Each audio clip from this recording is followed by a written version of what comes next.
अस्सलाम वालेकुम अज़ीज़ तलबा व तालिबात। क्योंकि आज हम पढ़ने जा रहे हैं 9वीं जमात की दरसी किताब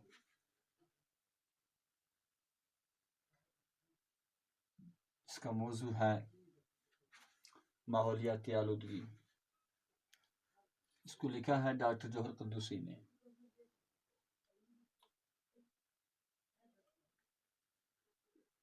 माहौल किसे कहते हैं, सबसे पहले इस बात को हम समझाते हैं। हमारे इर्द गिर्द आसपास जो कुछ भी है, चाहे बायोटिक है चाहे एबायोटिक है, चाहे जानदार चीज़ें हैं चाहे बेजान चीज़ें हैं, उसमें जो सबसे ज़्यादा अहम चीज़ें हैं वो 3 हैं। पानी है, खुश्की है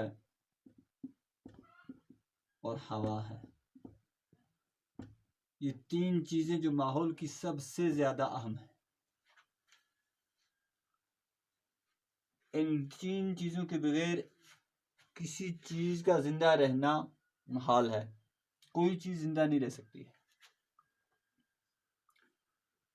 अब चूंकि माहौल हमने समझा हमारे आसपास जो कुछ है, चाहे जानदार है चाहे बेजान है, लेकिन इस सारे माहौल को क्रिएट करने वाला, इस माहौल का खालिक अल्लाह ताला है। अल्लाह ताला ने कायनात में जो कुछ बनाया है वो सब का सब बिल्कुल साफ सुथरा और मुकम्मल बनाया है। और इसको बनाया किसके लिए है? ये इंसान के लिए बनाया है।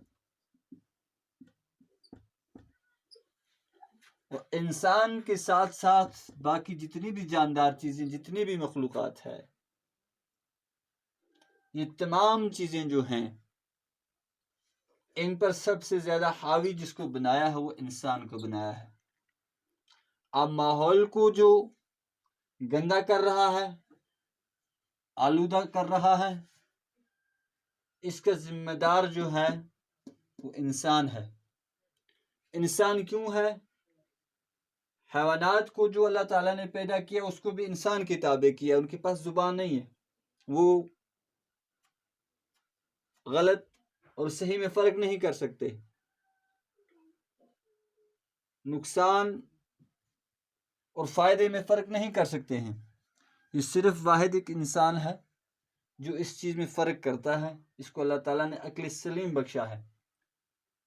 और जो माहौल गंदा होता है, इसमें जो आलूदगी पैदा होती है वो 4 किस्म की होती है। नंबर 1, पानी की आलूदगी, जिसको हम आबी आलूदगी कहते हैं। ये एक शक्ल है इसकी। दूसरी शक्ल इसकी जमीनी आलूदगी। तीसरी शक्ल इसकी फजाई आलूदगी। और चौथी शक्ल है इसकी पानी की आलूदगी, जमीनी आलूदगी, फजाई आलूदगी। और चौथी शक्ल जो है इसकी वो सोती आलूदगी है। Water pollution, land degradation, air pollution और सोते आलूदगी, नॉइज पोल्यूशन। अल्लाह ताला ने हमारे आसपास एक अहम चीज जो पानी अता किया है, जो सारी मखलूक के लिए जरूरी है, जिस पर सारी चीजें मुनहसर करती हैं। अब हम ये देखते हैं कि पानी किस चीज से आलूदा होता है। पानी की जो आलूदगी है वो इंसान के जरिए से होती है। इंसान पानी का गलत इस्तेमाल करता है, इसकी कदर कीमत को नहीं जानता है। अगर एक बूंद पानी इंसान को न मिले, वक्त में एक बूंद बूंद पानी की इतनी कीमती है, उन लोगों से पूछा जाए जिनको पीने के लिए पानी मैसर नहीं है। पानी एक ऐसी शय है जिसके जरिए से इंसान, और एक और आलूदगी, उसको मैं भूल गया, हवाई आलूदगी, वही फजाई आलूदगी कहलाती है। पानी अल्लाह ताला का एक अनमोल तोहफा है जिसकी कीमत कुछ ममालिक में तो है जहां पानी की किल्लत पाई जाती है। वो गर्म ममालिक जैसे कि अरब वगैरह, वहां पानी बेचा जाता है। और कुछ ऐसी मुल्क हैं, ममालिक हैं, जहां पानी अल्लाह ताला अनमोल देता है। इस पानी की हिफाजत करने के लिए हमें क्या करना चाहिए? अगरचे ये पानी का कुआं है या चश्मा है, ये दो मेन सोर्सेस हैं पानी के, और बरसात का पानी तीसरी सोर्स है, और बर्फ का पानी चौथा सोर्स। पहला सोर्स जो है कुदरत की तरफ से स्प्रिंग है, जो चश्मों से निकल कर आता है पानी। दूसरा सोर्स जो नालों से होके आता है, दरिया का पानी, जो पानी बारिश बरसती है, बर्फ पिघलकर जो बारिश पानी बनता है, ये इसके रिसोर्सेस हैं। अब रिसोर्सेस के लिए सबसे ज्यादा जरूरी चीज जो है पानी को बढ़ाने के लिए, वो दरख्त लगाने हैं, पेड़ लगाने हैं। क्योंकि जितने पेड़ लगाएंगे तो बारिशें ज्यादा होंगी। जब बारिशें ज्यादा हो जाएंगी तो कुदरती बात है पानी बढ़ेगा। तो अल्लाह ताला इस तरह इस पानी को वाटर साइकिल करते हैं। ये आसमान की तरफ फिर चला जाता है बादलों की शक्ल में, तो फिर वापस जमीन पे पानी बन के आता है। इससे बूंद बूंद मिलके दरिया समुद्र बनते हैं। लेकिन इसकी हिफाजत करना चाहिए। हम कैसे इसकी हिफाजत करें? अगर चश्मे का पानी है, इसके आसपास बैतुल खुला नहीं होनी चाहिए, नालों के आसपास बैतुल खुला नहीं होनी चाहिए। और हम अपनी जमीनों में जो इस्तेमाल करते हैं पेस्टिसाइड, जो दवाएं अद्वियात का इस्तेमाल करते हैं, जो जहरीली अद्वियात होती हैं, ये पानी के साथ मिलकर जाकर हमारी जो आबी जानवर हैं, हमारे मछलियां वगैरह, वो मर जाती हैं, तो उनका नुकसान होता है। दूसरा, हम पानी में पॉलीथीन डालते हैं, जो हमारे नाले बंद हो जाते हैं। नालों को खुला छोड़ना चाहिए। और पानी के आसपास कपड़े नहीं धोने चाहिए। पानी के आसपास गंदगी नहीं डालनी चाहिए।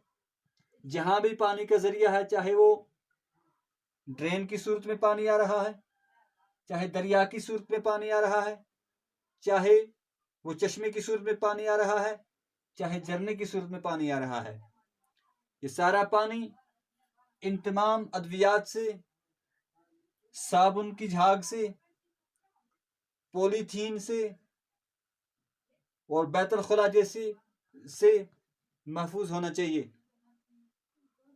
तो ये था कुछ चंद बातें पानी को हिफाजत में रखने के लिए। तो कैसे इसकी आलूदगी में, जमीनी आलूदगी, हम इसके बाद ज्यादातर खुश्की की बात जो कर रहे हैं, पानी, खुश्की और हवा। जमीनी आलूदगी, इसके लिए सबसे ज्यादा ख्याल रखना चाहिए कि हमारी जमीन में अगर पॉलीथीन चला जाता है, कई सदियां गुजर जाती हैं लेकिन पॉलीथीन खराब नहीं होता, वो गलता नहीं, सड़ता नहीं, तो हमारी जमीन इस तरह खराब हो जाती है पॉलीथीन के जरिए से। पॉलीथीन को क्या करना चाहिए कि खड्डा खोद कर पॉलीथीन को फेंकना चाहिए और जलाकर उसमें फेंक देना चाहिए। जलाना बहुत प्रॉब्लम बनती है, ताकि उससे ये हवाई आलूदगी हो जाती है, फजाई आलूदगी हो जाती है, तो उससे बेहतर है खड्डे खोद कर उसमें डाल दें।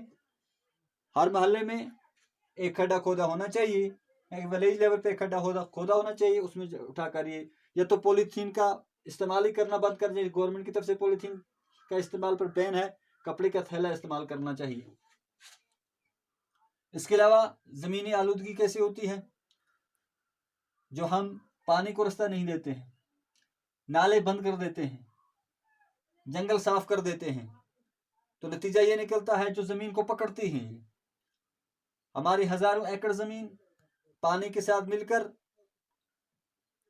ज़मीन का जो कटाव होता जाता रहा है, बढ़ता जा रहा है। हमने पेड़ काट डाले हैं, पेड़ों की जड़ें जो मजबूत करती हैं ज़मीन को, इसकी वजह से हमारी ये जो ज़मीन खिसकती जा रही है और समुद्रों में जम होती जा रही है। तो बेहतर ये है हमें पेड़ लगाने चाहिए और इसको पानी को के जो रास्ते हैं उनको खुला रखना चाहिए। तो इस तरह हमारी ज़मीनी आलूदगी जो है वो ख़त्म हो जाएगी। फिर है फ़ज़ाई आलूदगी। फ़ज़ा को हम कैसे आलूदा करते हैं? फ़ज़ाई आलूदगी की बहुत सारी शक्लें हैं। हवा कैसा आलूदा होती है? आप देखिए कि बड़े बड़े शहरों में जो सन्नती शहर हैं, वहाँ इंसान का जीना महाल हो चुका है, इंसान का दम घुटता है। फ़ज़ाई आलूदगी वहाँ किस तरह पैदा होती है? चारों तरफ से पेड़ काट डाले हैं, बेहतरीन हवा नहीं मिलती, साफ शिफाफ हवा नहीं मिलती, और चारों तरफ से मोटर गाड़ियां चलती हैं, मशीनों का धुआं निकलता है, बहुत किस्म की हमारी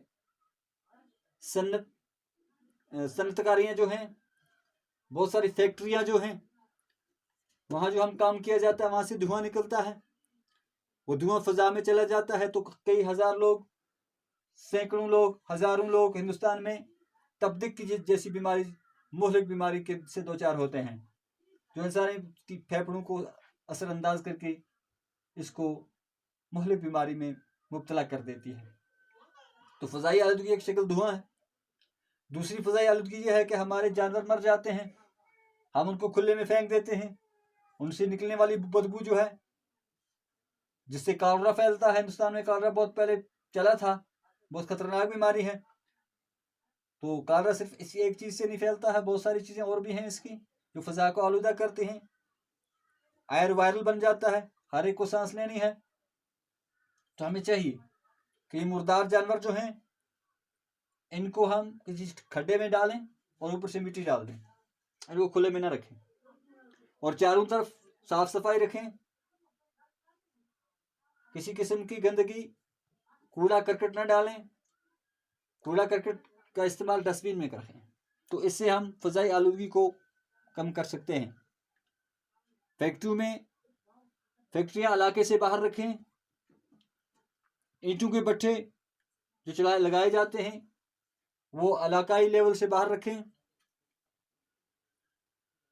कीमियाई हथियारों का इस्तेमाल जिससे धुआं निकलता है वो भी फ़ज़ा को आलूदा करते हैं।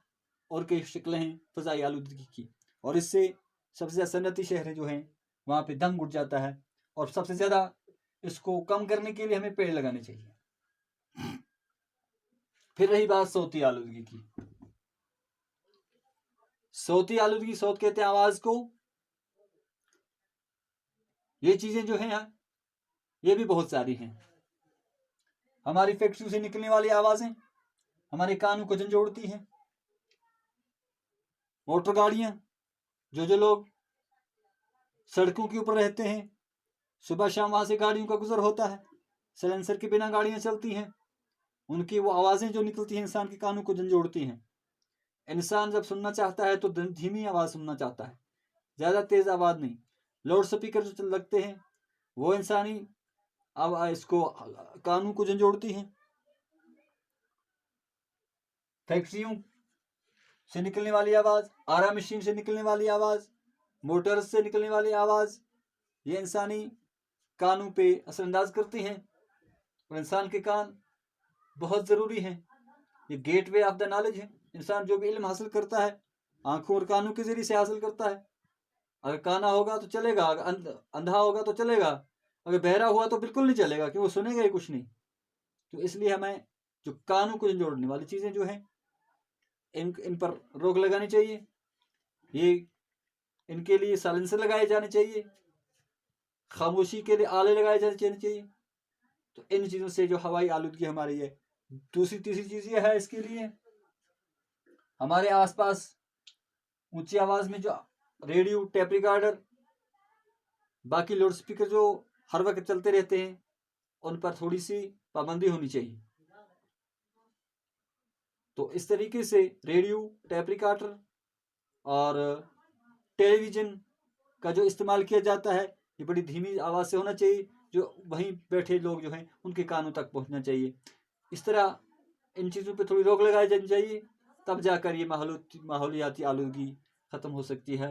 और लेकिन इस पर सबसे ज़्यादा जो जोर दिया जाता है वो हज़रत इंसान पर है। इंसान को चाहिए कि सबसे ज़्यादा पेड़ लगाए। पेड़ बहुत सारी चीज़ों का इलाज है।